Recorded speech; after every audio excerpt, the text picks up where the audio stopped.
So thank you so much for coming into our beautiful studio here, and yeah, I know it's a super busy time for you. So for you to make the time to be on our show is very much appreciated. Oh, my pleasure. Thank you. So let me guess, you're in Los Angeles to meet with Elon Musk. No. You have other guesses that are probably better than that one, but no. I was actually down here to meet with some infrastructure transportation leaders, but I've spent a fair amount of time in the Southland recently because we just adopted a preferred alignment, which is a big step for us to figure out how we're going to get from the high desert down into the Burbank area through the mountains. So we just had a meeting last week or 2 weeks ago on that. And we've been interacting with Mayor Garcetti's administration on issues that are important to Los Angeles. So I do spend a fair amount of time down here. So I think our listeners are going to want to know the answer, though, to this question, which is, speaking of Elon Musk, have you met with him? Have you spoken to him about his Hyperloop? I've not spoken directly with Elon Musk, but several years ago we met with people in SpaceX, in his organization, when they were talking about Hyperloop. And I participated in a meeting in Governor Brown's office with them. And, I started my career at NASA. I'm not an engineer, but I'm somebody who's worked around engineers my whole life, and I have a deep belief in technology. And we encourage them to build a prototype. I see some of these things as not necessarily directly competitive, but, we're here in California. This is a state that values innovation. And I think we should welcome all innovations like that. So I'm interested in seeing where that technology could go. Yeah, well, and we have a new governor now who comes from that area and from high tech background, et cetera. What is your understanding as to what his view is of something like Elon Musk's Hyperloop? I can't possibly speak for him on something like that. I will tell you that. We're in the process right now meeting with the transition team for Governor-elect Newsom, and I think that one of the things that I'm very encouraged by is the new governor has recognized the need to deal with California's housing crisis, and actually transportation and housing are inextricably linked. So setting aside the technology for a moment, I think the important thing is we've got to connect our communities in new ways. We've got a situation in the Bay Area where housing prices are just astronomical in the Silicon Valley area, and there's a chance with high-speed rail certainly to connect to the Central Valley where housing prices are much cheaper, and we can have people in 42 minutes from Madera to downtown San Jose. From what I've seen of what the new governor has said on the campaign trail, he understands the need to look at something like that and wants to see us complete that first segment that we're building from the Central Valley to Silicon Valley, and then evaluate the private sector interest and so forth. So while I've not met with him personally yet, I do know him from past associations in life. But in talking with his transition team, I think that focus that he has on housing it fits very well with what we're trying to do at High Speed Rail. When do you expect to be able to meet with him? I think he's pretty busy right at the moment, and he's got a lot of things. But I've been told that he'll sit down with us, and I would think that that's going to happen pretty quickly. So you started under Governor Brown, and was that in 2012? 2011, actually. I was appointed in August of 2011. So what was his first conversation with you about the high-speed rail? What were his thoughts about it? Well, sadly, the first conversation we had was me saying to him, Governor, this high-speed rail program seems to be fairly troubled at the moment, and maybe I could help out. It's a board position that kind of sounds like once a month. How hard could it be? I literally said those words to him, and he gave me a chance to find out. So how much time do you spend on this? I probably spend 70 or 80% of my time on this, and which is unusual because I'm in a board position, and we do have a full-time staff, and we have an excellent staff director, our CEO. But I think the key here is this is a big, complicated, difficult project, and it's hard for people to both imagine when this is going to get done, how it's going to change their lives. And with any project like this, any infrastructure project like this, you're going to have growing pains are going to have missteps. We've had our share of missteps, but we're constantly trying to improve and evaluate what we're doing. So it's a very dynamic process. And there are all kinds of aspects to it. So on one day, I'll be trying to resolve an issue that we might have with a funding partner. On another day, it'll be meeting with a mayor to deal with local impact issues in their communities.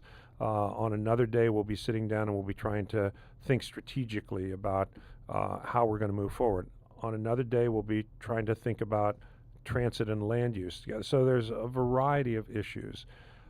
But I have to say, it's been a privilege that the governor has put me in the position to be part of this, because it's the biggest infrastructure project in America. It's the biggest one in California. And I think in so many ways it's consequential. We get caught up in the daily headlines, and certainly our missteps are magnified. Our successes are probably not that worthy of page one. That's just the way of the world. But we're making tremendous progress in building this right now, and we're pretty proud of those achievements, and we got a lot of work to do. People have described this as a legacy project for Governor Brown. Is that the way he sees it, in your opinion? I usually don't speak for him, but I can tell you in this case that I know he does not see it in that way. I mean, I had a conversation with him recently where he was asking, what does that word even mean? And I point out to people, because I came out to California 40 years ago to work for Jerry Brown the first time he was in office, and I was much younger, of course. But I point out to people that he was governor for 8 years, from 74 to 82, and yet you don't look around and see Jerry Brown courthouses or Jerry Brown interchanges or Jerry Brown highways or parks. He's not into personal legacy like that. I think what motivates this governor was when you look at his father, Pat Brown, the great builder of California. I really believe that what motivates Governor Jerry Brown is this sense of obligation that we have to future generations. And I've been in meetings with him where there was no press around or anything like that, where he talks about, we're not going to eat our seed corn. I don't care if we're down to our last dime, we're going to find a penny to invest in the future. I think he sees it, as his father saw it, as a moral obligation of one generation to make investments for future generations. Part of the problem, as I look at this, is we've been living off of the investments that our parents and grandparents made in our highway system, in our water system, in our schools, and we've been kind of coasting for a long time. This state's going to have 50 million people in it. What are we doing now to get ready for that? What are we doing now to make sure that our children and their children, the next generations after that, have the kind of supporting infrastructure that they need in education and transportation and water? It really is a moral obligation. And again, I don't generally speak for him, but I've been around him long enough that I believe that it's not about personal legacy. It's about what you're supposed to do when you're given the opportunity by the people to be a leader. But he also seems to fancy himself a bit of a fiscal conservative, certainly compared to his fellow Democrats up in Sacramento. That's right. So he must be extremely concerned about the cost of this thing and how it continues to go up. He is. We all are. But keep in mind, one of the things that I know that he has in mind is that we can't do nothing. I mean, this is the problem. Is a lot of times I'm asked, well, why should we build high-speed rail in California?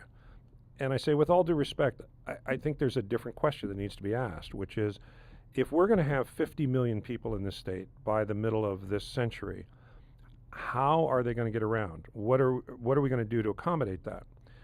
If you don't modernize the rail system, and it's not just high-speed rail, under the Brown administration, we're doing all kinds of things to modernize rail across the state, and including here in Los Angeles with LA Union Station and Metrolink and the metro system, Amtrak. This administration has been really out there pushing for a broader rail modernization, because that's going to help us move in the future in a sustainable way. But if you don't do those investments, you got to do something else. And that looks like more than 4,000 lane miles of freeways, more airport runway complexes, 115 gates at airports. You add up the cost of those things, it's $140 to $175 billion. So you have to start with the notion that you can't just do nothing, and then it's a question of investment choices and what do you get back. Yeah, I think there's it breaks down to two questions. One is, was this a wise project to begin with? And then, as we sit here today, considering a lot of the problems that Right. have arisen, is it something that should be continued? So, if we start with the original question of, is this the proper type of project to be doing, considering all the issues that California has? My initial reaction to it when I heard about it was, okay, bullet train, L.A. to San Francisco, 2 hours and 40 minutes. My problem is not getting to San Francisco. I get Right. there on Southwest Airlines. It takes an hour. It's $200 round trip. That's not an issue. Flights every half hour. My problem is getting to work.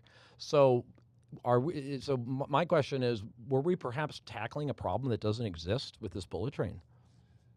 Well, it's a fair question, and one of the things I appreciate about questions like that is that a lot of the dialogue around the bullet train gets into a lot of political stuff, when in fact there are legitimate public policy questions like the one that you just posed. And I think my answer to that is to say, well, here's the argument for why it was, and I think still continues to be, a good idea. I mean, first of all, yes, you can get on Southwest, as I did today, and come from the Bay Area down here. But in fact, that's the most delayed air corridor in the state. 40% of the flights are delayed into San Francisco. And air travel is going to get, if anything, more complex and more difficult. But what we're building with high-speed rail is not just a point-to-point project. And frankly, this is an area where we've run into a lot of political controversy, but I think that the people who created the program, which were before I was on the scene, were right. It's really about connecting parts of the state, many of which are isolated and have been difficult to connect. So, for example, people say, why didn't you just run this up I-5? Well, because Fresno, Bakersfield, those valley towns, people don't think much about them, but that middle part of the state has suffered from extreme levels of poverty and underinvestment. And if you wanted to go from LA to Fresno, it'd probably cost you $700 or $800, and it would not be an easy thing to do. And so this was really about creating a rail network that connected parts of the state together. And we had Spain's ambassador to the United States came to visit us, and he said, I like your slogan, Connecting California. And he said, and you should also say Connecting Californians, because he then talked about how in Spain they use their high-speed rail network to bring all of their different cities and communities together. So that's one thing. Of course, we need to be making investments so that it makes it easier for you to get to work. But again, being part of a network, so yes, it's an investment in high-speed rail, but high-speed rail has also been investing in local rail systems that would connect to us. So we have put money into some of these local projects, and that's where I think if we step back and look at it as a broader investment in a future transportation system, it makes more sense. Why, in your view, is California the only one doing this? Other states looked at it. Florida looked at it. I forget the other states, maybe Texas. I mean, there is no high-speed rail in the entire United States. Why is it that California is the only state that thinks it's a good idea? Well, actually, Texas now is proposing a direct high-speed rail line from Dallas to Houston. So they're coming along with that. It's a different program, but we're talking to them, watching what they're doing. Florida, and I'm heading off to Florida tomorrow for my brother's wedding, but I'm going to ride the new Bright Line train there, which is not our high-speed rail. It's about 120 miles an hour, but it's the same idea. They're wanting to put in more advanced rail between Miami all the way up to Orlando. As a matter of fact, I just heard that in the Northwest, Microsoft is funding a study for high-speed rail from Vancouver, British Columbia through Seattle to Portland. So, in fact, I think that people are looking at this. We're a little farther along. It's difficult. We're talking about a transformation of a country and a culture that has been primarily based on roads and interstate highways to one that would have a rail network. But I think you're starting to see those things happen in different places. Are we hamstrung here in California by this Prop 1A that dictated high-speed rail, certain speeds, certain travel time from San Francisco to L.A., that now you being the guy in charge of it now are stuck having to meet those requirements, whereas Florida looked at it and said that, well, gee, you know what? Maybe we don't need it to be that high speed. We're okay with 120 miles an hour. Well, I've been giving long answers to your question, so let me give a short answer. Yes, we are somewhat hamstrung by the way it was well intentioned, the way that the drafters of Prop 1A put it together. They wanted to make sure that if they raised $10 billion, it was not bled off on things that where somebody just slapped a coat of paint on an Amtrak locomotive and said, oh, it's gold and blue, so it must be a high-speed train. They wanted to make sure that it was true high speed, and so they put in essentially engineering standards into the Bond Act. And that has been a source of some difficulty, not because of the ultimate goal, but we've been sued and having to prove that nothing we've done so far would mean we couldn't meet those standards. And as you said, there may be some places where a different technology solution would make sense. But the people in their wisdom voted for the proposition, and we're honor bound to carry it out. So what about trying to modify that in some way?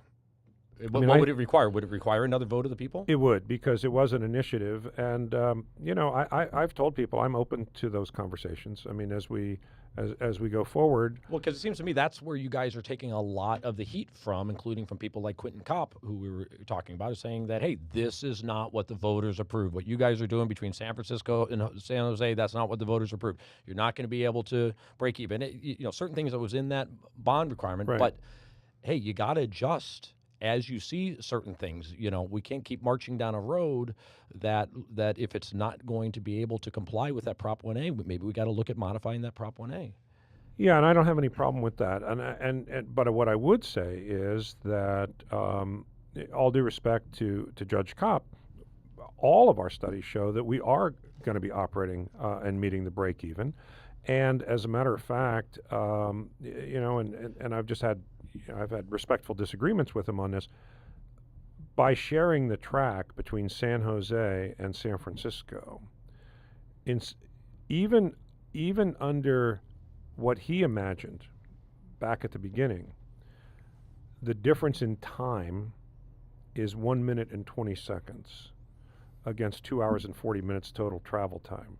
There's essentially no issue there. The difference in cost is $15 billion less to share the tracks than to try to build new tracks through some of the wealthiest communities in the state. But he also raises the concern that you're not going to be able to run enough high-speed trains per hour in order to break even as a result of sharing the tracks with commuter. And what I would say to that is that that's mostly wrong in the sense that we will be able to break even. Sharing the tracks will mean some loss of capacity, not speed, but there will be more than enough trains to be able to break even. But with all due respect to you and Sure. your organization, you're telling us that, hey, we are going to break even, we are going to meet the numbers, but the track record thus far has not been very good as far as projections. So, we're behind schedule, we're over budget. There's a lot of questions out there about this project right now based on what was originally put out there. Sure, and that's fair. What I would say, though, is there's a couple different ways to look at those capital cost numbers and the project delays, and we've had a lot of things thrown at us. I'm not trying to make excuses with it, but I mean, we had a judge shut us down for a year, so it's not quite on us that some of the things have gotten delayed. But I mean, we're way behind schedule, right? The original schedule was 2020. That's right. Yeah. But I will also tell you that what's shocking to me is that we hope to finish the environmental analysis on this system by 2021. That means we've been doing environmental work for 9 years. Welcome to California. Yeah, no, I understand, and so, but I want to come back to one thing. On the very important issue of breaking even, and let me just take a moment on this. I was kind of stunned when I first got to high-speed rail because I had spent 12 years on the board of the Bay Area Rapid Transit District. Helping to run a local transit system, and we were very efficient, but we were still subsidized. And let's be clear, most rail is. In fact, am I correct that the only rail that isn't is that New York to D.C. in the U.S.? You are correct. Okay. So when I came in, I said, I don't understand this. The law says that we have to break even, and I don't have any experience with anybody breaking even. And the answer I got was, that's because you've only dealt with urban systems in the U.S., but around the world, high-speed rail systems, which go city to city and compete against airlines, in virtually every case, and when I say virtually, we don't really have insight into the numbers in China, but in every case that we've seen, once the system is built, the capital cost is expended, they operate throwing off excess cash. I've got 2 colleagues on my 9-member board who are bankers. One was the vice chairman of Bank of America, the other runs the biggest bank in the Central Valley. They've dug through these numbers. They've tightened down the ridership projections. They've done all that. They've stress tested it. And no matter how high they set the bar, we're showing all our projections are that we will not only be generating income, but that the numbers are in the $20 billion net present value range in the first 30 years. That will help pay for about 1/3 the cost of the system. So we are highly confident in those numbers. Construction numbers and so forth, yes, they've gone up. There are a number of reasons for that. Not the reasons that necessarily you read about in the newspaper, but yeah, I'll admit those numbers are higher, and it does call into question. But we've also had our ridership numbers looked at by peer review groups, the Government Accounting Office, and so forth, and nobody's questioned our methodology there. And what kind of ticket costs are we talking about, San Francisco to LA? Well, you got to compete against airlines in order to attract people to this. So what we assume as we do our projections is that the tickets should be about 85% of a discounted fare that you would get on Southwest. So we're looking at something like, $87 or something like that. It's going to have to compete with the airlines. I can tell you that is not what you pay when you go from New York to D.C. New York to D.C. is $150, $200, $250, depending on the 300. Yeah, 300 is what I paid last time on that, and you know why? Because 80% of the airline traffic in the last 30 years has moved over onto that rail. It is totally and completely at capacity, and they're talking about $150 billion to upgrade the Northeast Corridor to full high-speed rail. But right now, that, which is, as you said, the only train line that's throwing off extra cash, part of the reason is they can pretty much charge what they want because it is highly popular. It's a much better way to get between those cities than air, and they're at capacity. But your projections for break even involve ticket prices as low as $85 Yes. from LA to San Francisco? Yes, because otherwise we'd be kidding ourselves. If you posit some number that nobody's going to buy because it's cheaper to go on the airlines, you're not going to get the ridership.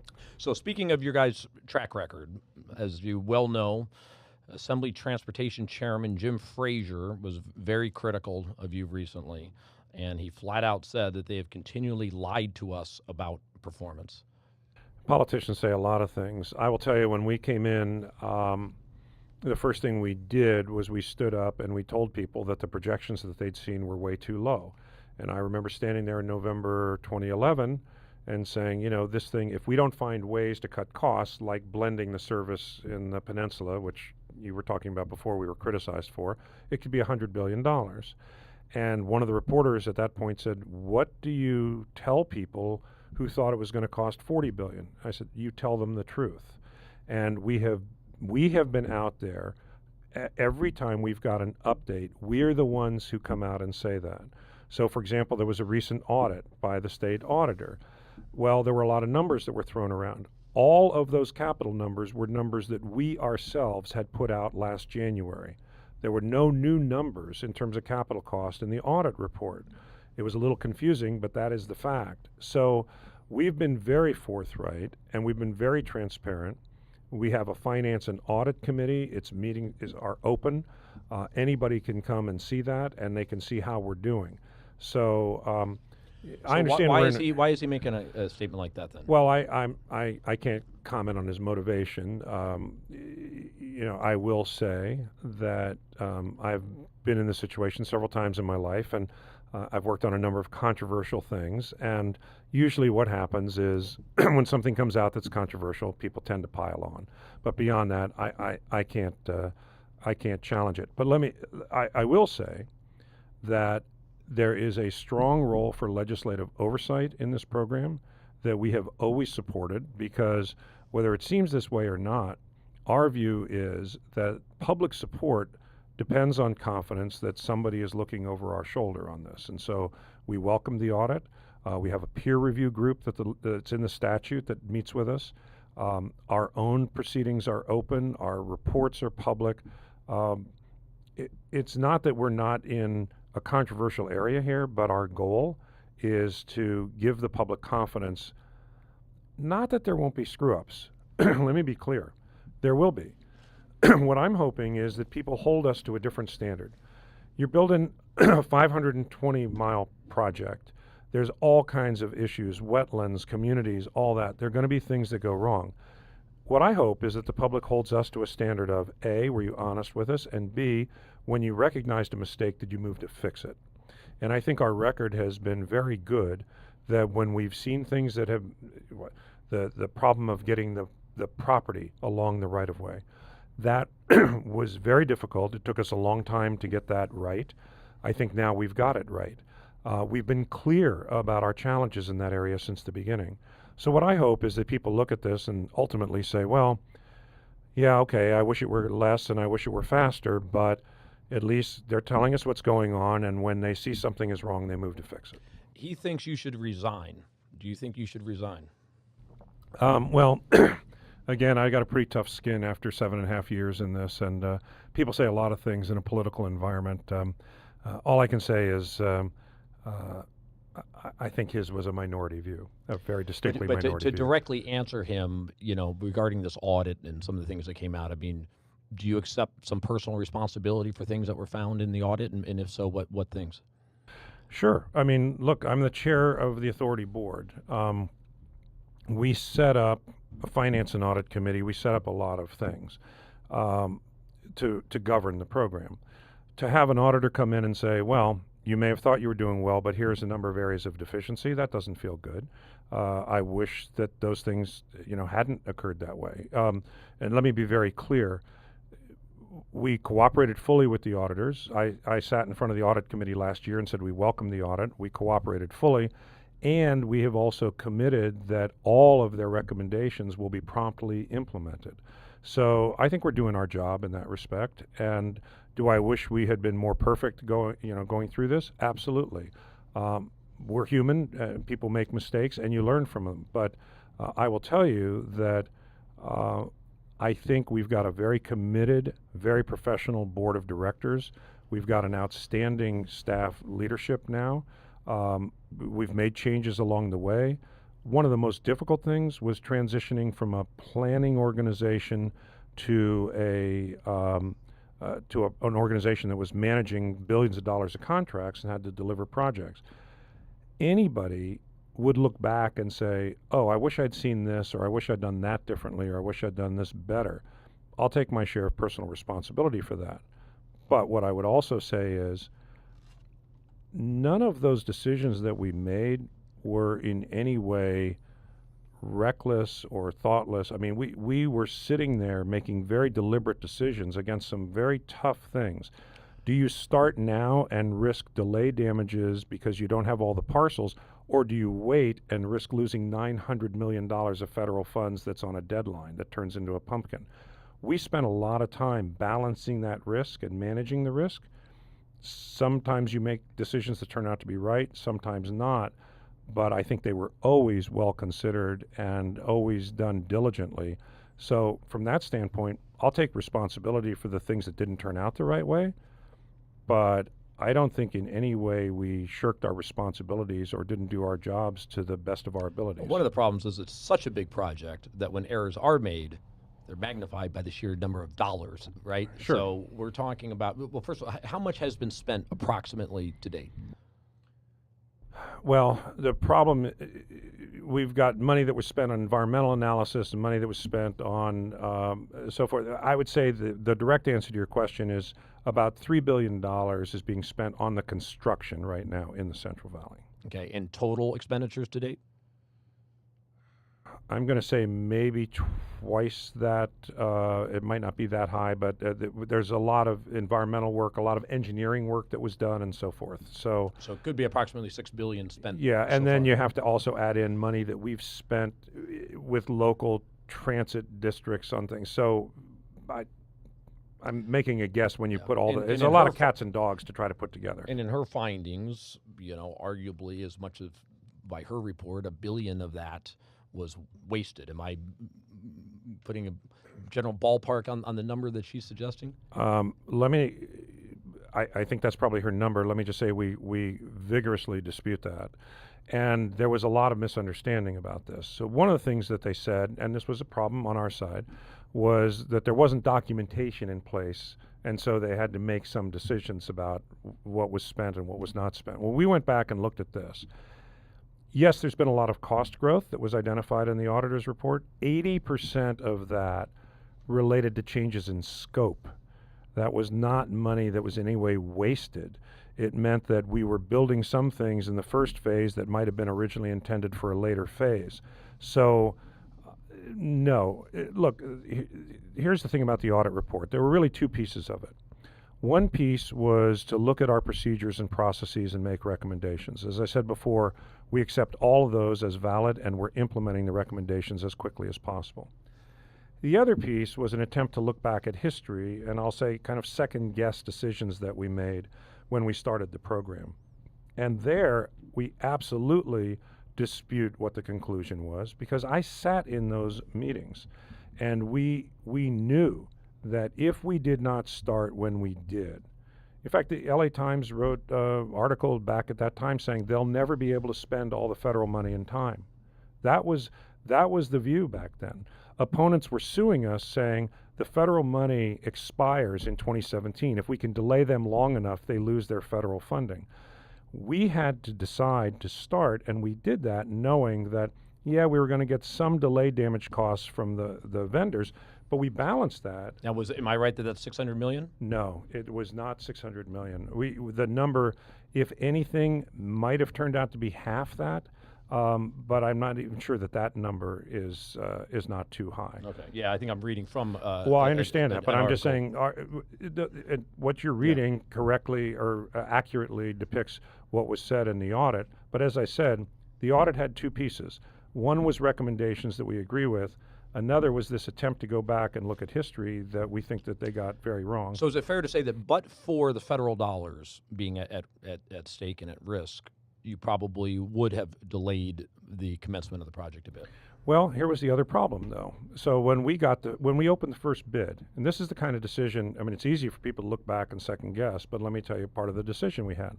When we opened the very first bid, it was $200 million below what our engineer's estimate was for that segment. That bid expired in 90 days if we didn't go with it. So, and the next bid was several $100 million higher than that.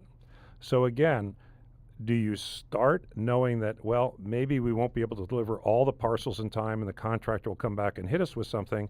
Or do you not start, that bid expires, then you go back out to do it again at hundreds of millions of dollars of higher cost? These were the kind of decisions that we faced and that we had to make. And I will tell you unequivocally, if you rolled me back to 2012 and 2013 and looked at the same set of facts, I and my colleagues would have made exactly the same decisions that same way. We put people to work. There are 2,500 people working now. Those people are paying taxes. We have reduced the unemployment rate in the Central Valley. That's the other reason not to wait. This money was intended to put people to work, and we did. We have reduced. But to address that money, the federal money, because that was stimulus money back when we were in a big recession. We're no longer in a recession. So is the goal of putting people to work really a proper goal these days? Well, I have to say, I think the goal of putting people to work never goes out of favor. Right, but as far as using federal monies to stimulate the economy, now's not the time to be doing that, arguably. We spent the requisite money in the time frame, so we did that. But it's beyond just the point of putting people to work. Remember what I said about the Central Valley. Maybe people in Los Angeles, and frankly, I didn't really realize this. One of the great blessings of being able to work on this project is I've been up and down the state. I've been here for 40 years, and I've got a new appreciation for California that I never had, because I'd never been in Acton before, or in Palmdale, or in Merced. But the Central Valley of California, with 4 million people, if it were its own state, it would be the 26th largest state, and it would supplant Mississippi as the poorest state in the United States. The poverty level there is 25% in Fresno. So we are making investments in an area that's been underinvested. And as I said before, this opportunity to connect the housing and jobs is something that's going to be tremendously important. But some of these towns, I think perhaps they like it this way. I mean, being remote. I mean, they don't identify with Los Angeles and Hollywood. They don't identify with liberal San Francisco. No. They're farmers and so on. So this whole idea of connecting them with LA and San Francisco, are we sure they want that? Actually, I'm pretty sure that they want that, because we've worked with 2 successive mayors in Fresno, both of whom, particularly Mayor Ashley Swearingen before, believed that this was going to transform her town. Fresno is the 8th largest tech incubator in the United States. I've been meeting and talking with the mayor of Merced. They were upset when they didn't feel that they were being included in the opening of the first leg of high-speed rail. The former mayor of Palmdale laid out his whole city's future development around the high-speed rail station. So frankly, in most of these communities, what we're seeing is they see high-speed rail as a tool for development of their communities in very important ways. And we've been pleased to have strong partnerships there up and down the valley. Yeah, I just don't like a defense for the project being the jobs, because the project has to make sense, right? Because there's 1,000 things you could do to put people to work. I agree with that. I was only responding, excuse me, before, when you were asking about the decisions we made in 2012. And getting started also included putting people to work, which was, as you said, the purpose then. But yes, I never start off my defense, if you will, of high-speed rail by talking about the jobs. I talk about the future of California and what we need to do to connect our areas and to transform cities. Because lots of different things can create jobs. But I will say this. One of the things that I think people don't realize is it's not just any job, and yes, there are a lot of construction jobs, but high-speed rail is a very high-tech system. There are going to be ancillary industries that start up to support this that I think are going to be somewhat akin to the way that the aircraft industry started or the high-tech industry started. These are high-technology devices, and acoustic research and materials structures and all those things really become very important. So I think we're also talking about creating a whole new industrial base here, but that's just an aside. So looking at it from afar, as I am, as a layperson but longtime Californian, just my gut feeling and looking at it from afar is just like, you know what, these guys are just going to keep going and keep going and keep going. It doesn't matter how much it's delayed, how expensive it gets, this and that. They're on a mission to do this one way or the other. It doesn't matter what information you put in front of them, they're going to keep going. So my question for you is that correct? And is there anything that would give you pause to decide, you know what, I think I'm going to go to the governor with this and just say, Governor, I have real concerns about this. I'm not sure that we should be continuing with this. So in 2011, when I was appointed, and just after I was appointed, this fellow Mike Rossi, who was the former vice chair of Bank of America, was appointed. And I'd known Jerry Brown for a number of years, and Mike Rossi was also serving as an economic advisor to the governor. And we looked at each other and said, we need to look at this and see if this does work. Will it in fact pay for itself? Will it break even? And both of us knew that at that moment we would walk into Jerry Brown's office and say, Governor, this thing does not make sense, if we did not in our bones feel that the case was there for it. There have been times when we've looked at this and asked the question, if it's going to take this long, if it's going to cost this much, is this the best thing to continue to do? So the answer to your question is, I'd be prepared to do that with this governor or the next governor or any governor. So far, what we've seen is, yes, the cost is higher. Yes, it's taking longer, but we believe it's still worth it, both in terms of the alternative investment costs and what the benefits are going to be. So, do you have a number in mind? Because, I'm hearing now that, and according to your, I think it was 2018 business plan, that cost could go as high as $100 million. Is there a number that you would say, you know what, that's a breaking point for me? Well, I'm sure there is. I mean, I can't sit here today and tell you that I've thought about that number. Right now, what we're looking at But it is is, sorry to interrupt, but I mean, that's kind of an important thing to think about, isn't it? Because as we talk about breaking even, okay, let's say even hypothetically it could break even from an operational standpoint, but if right. it cost you $1 trillion to build, when you Sure. look at the cost per citizen, you would say, no way. So Well, knowing what that number is seems to be pretty important. it does, and it's a fair question, and I'm sure there's a little bit of a boiling the frog issue here, where you're in the middle of it, and it's a little hard to see because the cost numbers tend to be incremental. I don't mean to sound like a Pollyanna on this, but I'm still hopeful that we can find a number of ways to bring costs down a little bit. Part of our problem is that because of the way we build infrastructure in this country, we're on kind of a pay-as-you-go basis. And so that means more time. More time means more cost.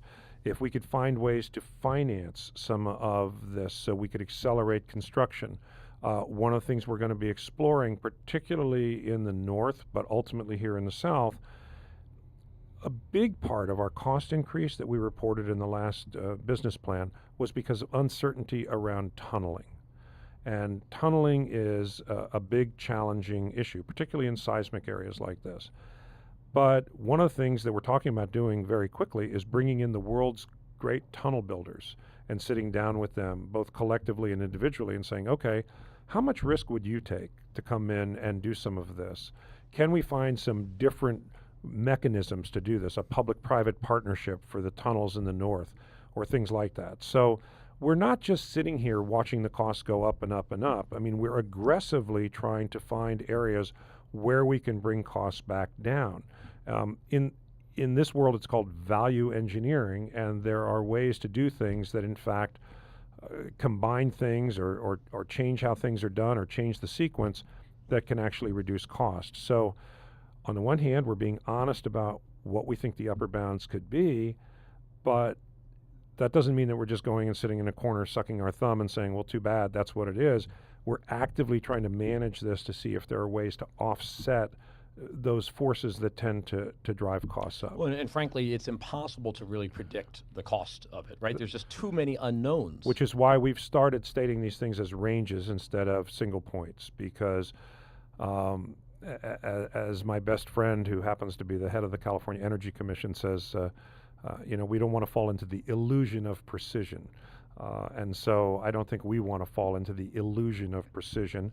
And we haven't acquired all the land yet. No, we're better at that. You don't know the routes necessarily. We're pretty close on the routes, but yes, you're right. I mean, there are still uncertainties, and the tunneling costs. I mean, in the north, we're saying, well, that could be between $4 and $7 or $8 billion. That's a pretty big range. So we do need to narrow those things, but it's better to tell people what the high end number is and then try to come in and with something under that. So people have used the term bullet train to nowhere, and I think what they're referring to is what you're building as we speak. Sure. And there's an argument that nobody would want to call that nowhere. Obviously, they're beautiful places and so on, but in the sense that it's being built in an area where if that's where we left off, and that's all we had was this stretch you guys are building right now, 119 miles, that would be a disaster. Is that fair to say? It wouldn't be a disaster by any means, but it wouldn't be what we want to deliver to the public, and it wouldn't be what the public expects. Yeah, I mean, could you just, highlight here so I'm on the same page as folks? Sure. Where's the beginning and the end of it? Well, right there? now it's from Madera to Bakersfield. So Actually, but 30 miles short of Bakersfield, isn't it? Not quite all the way to Bakersfield? we just cleared environmentally into Bakersfield, so it will go into Bakersfield. Okay. And then Madero is this town Madera here is where north of Fresno. Okay. And then the next thing is to connect over to the. But let me answer your question two ways. First, you always have to start somewhere. Before I got on the High Speed Rail Authority and I heard they were going to build this thing in the Central Valley, I thought, why in the world would they do that? I mean, and I mean, the first one, by the way, was they announced was going to be Borden to Corcoran, which I had not heard of either of those towns. But as I got onto the High Speed Rail Authority, I realized that in fact this is the best place to start. And it's the best place to start for several reasons. One, we get more track mile per dollars there than other places. Number two, there's no real alignment in that area. We have to get that, and the longer you wait, the harder it is because growth, houses come up that you then have to take. But also, you have to test the trains at up to 250 miles an hour. Trying to do that, say, between LA and Anaheim would be kind of challenging. So it gives us essentially a national test track for high-speed rail in the Central Valley.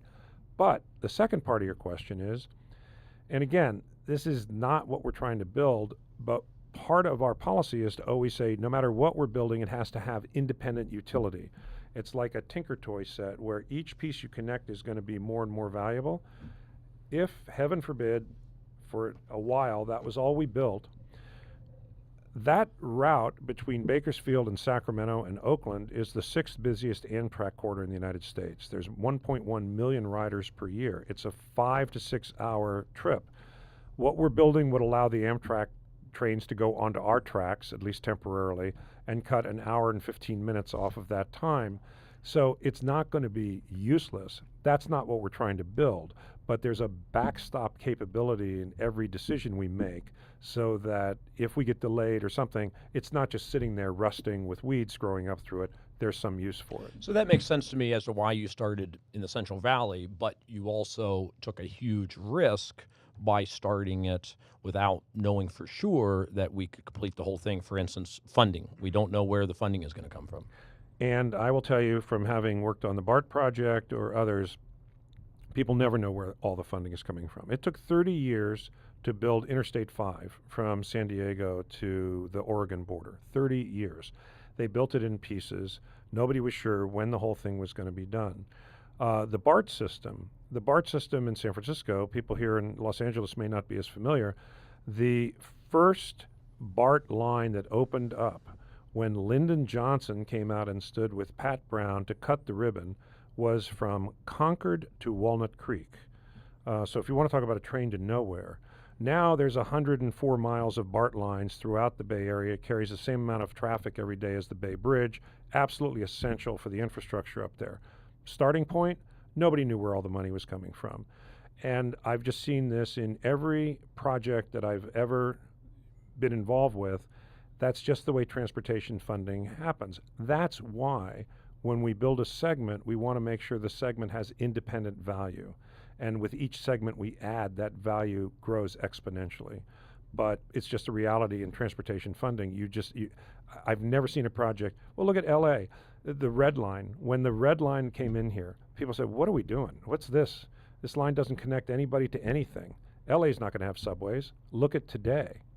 Yeah, I mean, people are they're very pretty proud. expensive, but we have them. You have them, and people are proud of them, and they carry an awful lot of people, and it's been a good decision. But nobody knew on day one what that was going to look like. Okay, so where is the funding going to come from to complete the entire bullet train as envisioned by the voters? Well, of course, my first part of the answer is I can't sit here and tell you that today, but I can give you some general ideas. The most important thing is when we get we have almost enough funding to complete the first piece from Bakersfield up to San Jose, San Francisco. That is probably a $28-29 billion piece. If we look at the federal and state funding sources we have today or that we anticipate that the legislature has given us the revenue stream from. Okay, I have to stop you there because my understanding of the numbers is that the bond was just short of $10 million, the California bond. So right, that's right. Sorry, billion. So that gives us just short of $10 billion. Right. Federal money is how much? $3.5 billion. $3.5 billion. Right. Where is the rest of this coming from? So we get 25% of the proceeds of the cap and trade program. Right. That's running about $700 million a year. So if we look out the next 12 years, that's another almost 9 or 10 billion. Okay. So we're in about the $21 billion range. So we're probably short 4 to 7 billion to be able to complete the segment from Bakersfield to San Francisco. That's not pocket change. I'm not going to find it in my sofa, but it's not an insurmountable amount of money.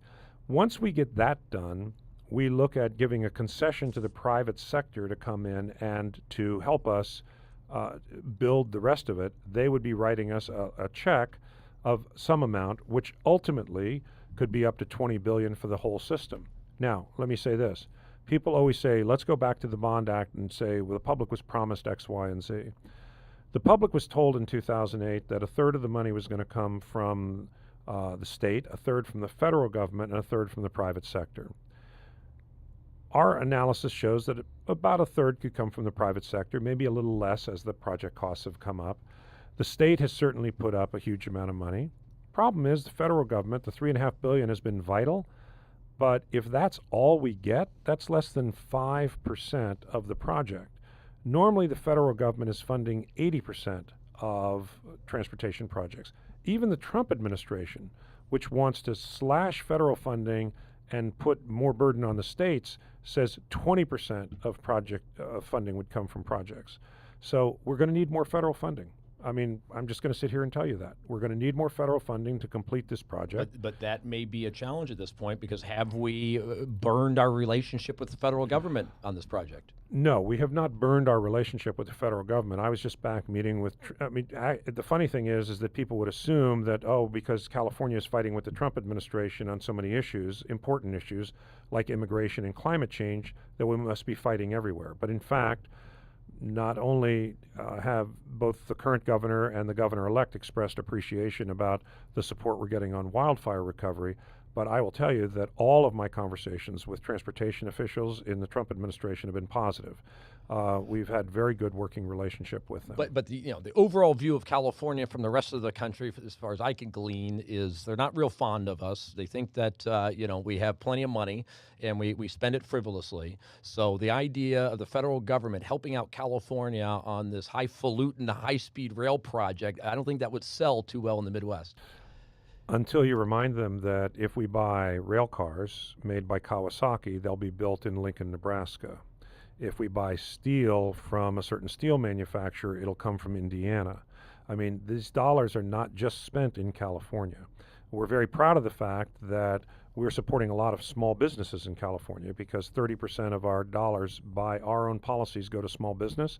But there's a lot of money when you look at the map, and this is what people do when you go to Congress, is you walk into the office of a Congress member from Illinois and say, oh, these Caterpillar tractors, Tier 4 diesels, most advanced in the world that we're hiring to build our project, yeah, they're made in Peoria, Illinois.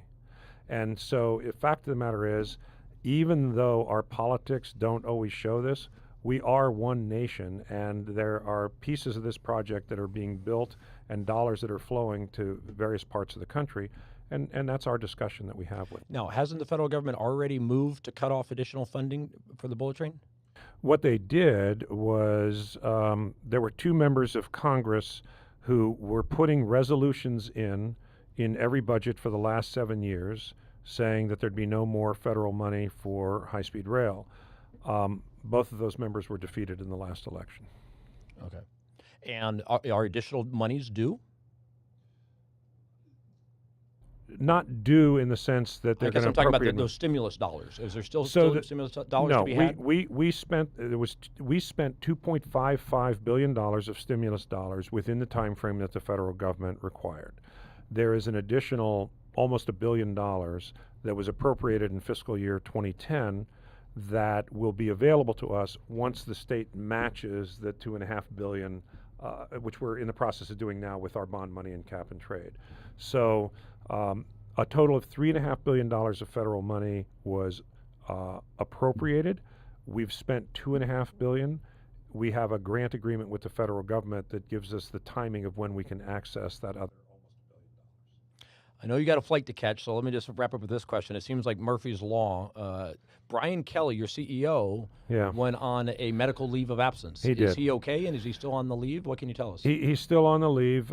He had something that was serious but not permanent, and so we expect him back. I'm hoping in the first quarter of next year. He's an extremely talented guy. He's the right CEO for us at this point. He has a lot of contacts, a lot of experience. We do miss him, and a number of us have had to spend even more time to try to, step in behind him, but we do expect him back.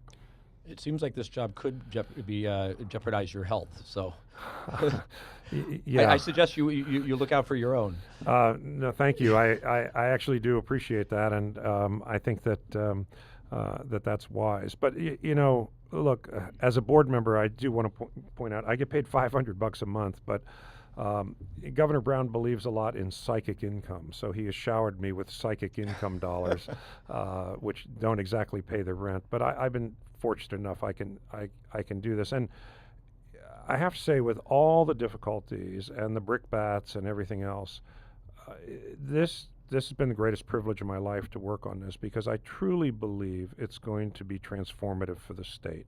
It's going to have all kinds of challenges, but I think when we're done, just as with BART or the Golden Gate Bridge or any of these things that were highly controversial, people don't realize it. There were 2,300 lawsuits to stop the Golden Gate Bridge. BART was called the train to nowhere. I mean, all these things, going back to the Erie Canal, have always been questioned, and yet we always tend to turn back and say, my gosh, we're happy that we did that. I believe in my heart that's going to be the situation here. I do think it's our obligation to future generations, and I'm proud to be a part of it. And even though the vicissitudes and the challenges and the setbacks and the mistakes are the things that necessarily capture public attention, we're building something extraordinary here. I mean, as we sit here today, 2,500 people are working on 21 different job sites across 120 miles of the Central Valley. It's a huge accomplishment. Well, I simply ask as a citizen that you continue to look at it with very realistic eyes. And if this thing can't be completed, if it's going to, continue to increase in cost or continue to be pushed back or whatever, that we be realistic about that we let the people know that you inform the governor of that, because, I just jotted down before you walked in all the priorities in the state of California, whether it be police or universities, homelessness, the fires that we've been having that, we need protection against, water, traffic, schools, earthquake risks, and so on. There's so many issues that need to be addressed in California, and our dollars are so precious that I just don't want to see dollars go to waste on something that's not going to ultimately pay off. My name is associated with this program. I don't want that either. And the last thing I want is my legacy to have worked on something that turned out to be some huge, expensive boondoggle. I don't believe that's going to be the case. And I actually believe that by putting people to work, strengthening communities, helping to build sustainable communities, providing training for people who are coming to work on our program, that we are in our own way addressing a number, not all, but a number of those things that you talked about. So I don't think it's an either or.